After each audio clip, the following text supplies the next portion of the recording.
Hello, ladies and gentlemen. Welcome to the Morrowind Book Club. Today we're going to read the 36 Lessons of Vivec, Sermon 35. So we're almost on the last one. We're reading these all out of order. It's a bit of a shame, but oh well. We're not finding them necessarily in order. And maybe these scriptures, we can read them in whatever order that we want. But anyways, let's get down to it. The Scripture of Love. The formulas of proper Velothi magic continue in ancient tradition, but that virility is dead, by which I mean at least replaced. Truth owes its medicinal nature to the establishment of the myth of justice, its curative properties. It likewise owes to the concept of sacrifice. Princes, chiefs, and angels all subscribe to the same notion. Interesting that it says angels. I don't know if I've ever heard the term angels in any prior Elder Scrolls game that we've played. We've heard, I believe we've heard demons and stuff. Back in Arena, you know, the lore wasn't fully cemented yet. But interesting, there's a mention of angels.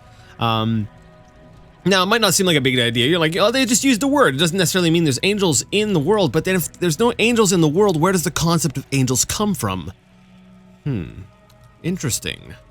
This is a view primarily based on a prolific abolition of an implied profanity, seen in ceremonies, knife fighting, hunting, and the exploration of the poetic. On the ritual of occasions, which comes to us from the days of the cave glow, I can say nothing more than to loosen your equation of moods to learn lunar currency. I have no idea what I'm reading. Later, and by that I mean much, much later, my reign will be seen as an act of the highest love, which is a return from the astral destiny and the marriages between. By that, I mean the catastrophes which will come from all five corners. Subsequent are the revisions, differentiated between hope and the distraught, situations that are only required by the periodic death of the immutable. Cosmic time is repeated. I wrote of this in an earlier life.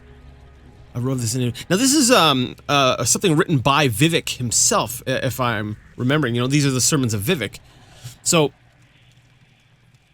I wrote of this in an earlier life. Is he saying that he himself has been reincarnated? Like that this is not his first life?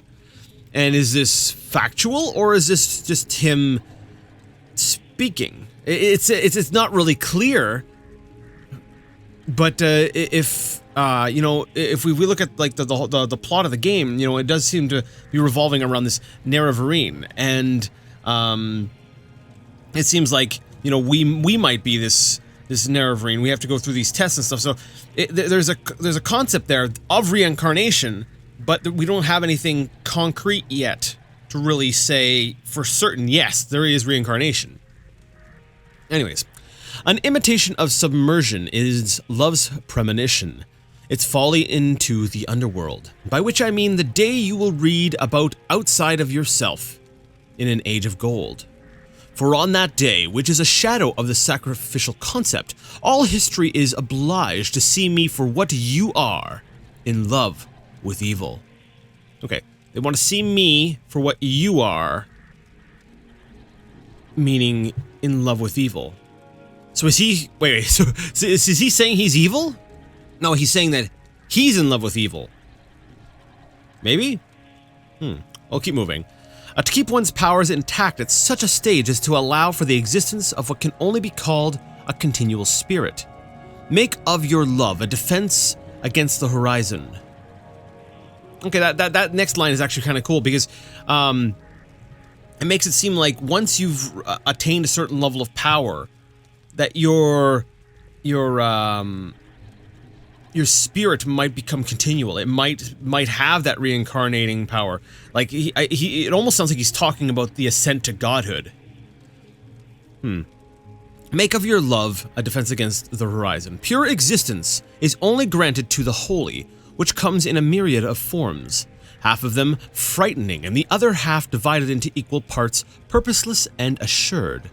Late is the lover that comes to this by any other walking way than the fifth, which is the number of the limit of this world. I tried to pick that apart. I have no idea what he's talking about there. The lover is the highest country and a series of beliefs. He is the sacred city, bereft of a double. The uncultivated land of monsters is the rule. This is clearly attested by Anu and his double, which love knows never really happened. Similarly, all the other symbols of absolute reality are ancient ideas ready for their graves, or at least the essence of such. This scripture is directly ordered by the codes of Mephala, the origin of sex and murder, defeated only by those who take up those ideas without my intervention.